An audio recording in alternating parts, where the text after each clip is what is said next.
Shalom and welcome to Mekorot. My name is Rabbi Shapira. Today I invited to Mekorot a very special guest, Pastor Matt. He is part of the Pearls of the Torah teaching, and today he's going to bring some firepower to talk to us inside this Torah portion, Parashat Terumah, about a very strange commandment as Israel are preparing the Mishkan.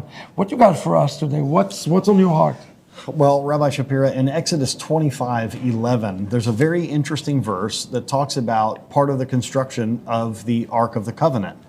And it's always interesting to me, Rabbi, and you teach us to think this way. This is not necessarily a Christian way to think, but it's a very Jewish way to think, that everything has a spiritual side to it. So a very direct commandment like, you shall overlay the ark with pure gold inside and outside. Now, I think when I was a kid reading this part of the Bible, I thought, well, this really doesn't apply to me. I mean, that happened a long time ago, and it's about the tabernacle and the ark, and it doesn't really have anything to do with me. That's right. But that's not true. If we look at this in a spiritual way of covering the ark on the outside and the inside with pure gold, look at what the Talmud says in Tractate Yoma 72b. Any Torah scholar whose interior is not like his exterior is no Torah scholar. So what does that mean to you? What is the Musar here? What do you think? If you are to make a Musar lesson, what would it be? Can I be a little blunt, Rabbi? I think in our country, in the United States of America, we've seen a lot of spiritual teachers, we've seen a lot of pastors, we've seen a lot of leaders that have a lot of gold on the outside. They look very shiny, they look very pure on the outside, but we see a lot of them falling. The gold is not also inlaid on the inside. And so it reminds me of what Yeshua says about whitewashed tombs. You look very good on the outside, but in the inside, it's not that purity. So what we need to do when we look at scriptures like this about overlaying the ark with gold inside and out, we need to be like that ark. So if we have that exterior where we're trying to show the world something pure, something beautiful, something full of light, but if on the inside we don't have the gold as well, we have no room to talk. Wow, this is powerful. And you know, the Ramat come and explain that the secret of this particular passage, by the way, you did not over-spiritualize it, because the Ramad has a very similar thought on this particular text. And he says that the key of understanding the gold on the outside versus the gold on the inside is the one word, is the word tahor. It's not, there are a lot of people actually who have a gold on the outside and they have a gold on the inside, but the gold is not pure. The word here is the key, is the word tahor. And what the Ramad explained is, he explained that any place that does not have the outside and the inside marrying each other is a place, then this is an important term for all of you to understand, the term chitzonim, meaning the demon, the sitra acha, is a place that they can attain and the place that they can reach.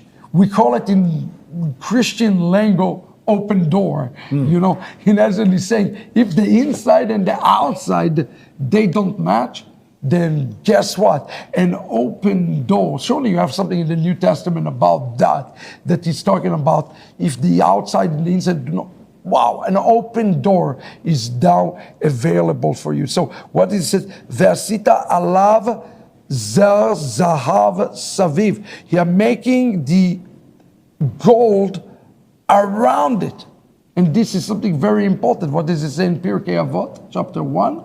He says, make a fence to the Torah.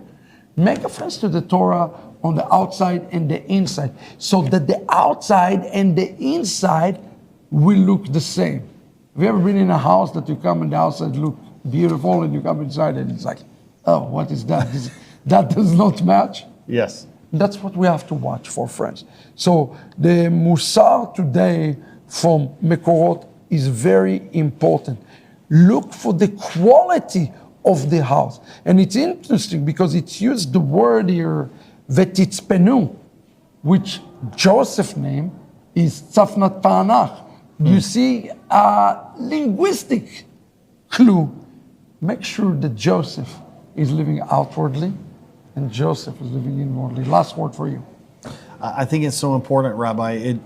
We learn in the New Testament about God would rather us be hot or cold.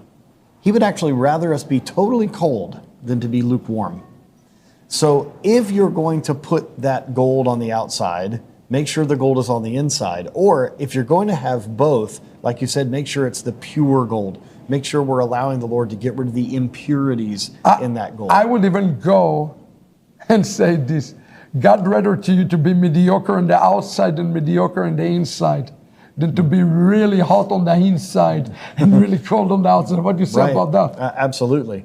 Well, and I love how in the Tanya, we're told to consider ourselves as sort of in the middle, and not trying to be overly righteous, not trying to be too righteous, and not trying to act like we're the worst person either. That this idea of finding that balance, the marrying of the outside and the inside. I love how you put that. Yes, in Tractate Kedushin 40b, it says that the person have to look himself as half meritus, half libel, meaning he is right there in the middle. Why? Why you say, well, why should a person look at himself and say, well, he's half meritus, he's all that. You know why? Because it is better for a person to have a balanced view of themselves. Yes. Torah teaching us something very important.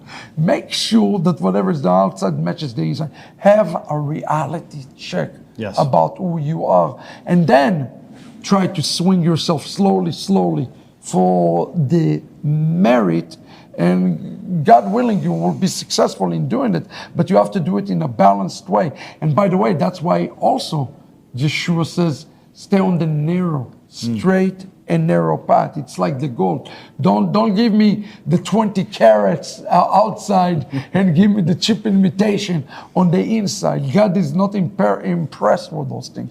He rather take the 1 carat on the outside and 1 carat on the inside. What a lesson for us today. God seek sincerity.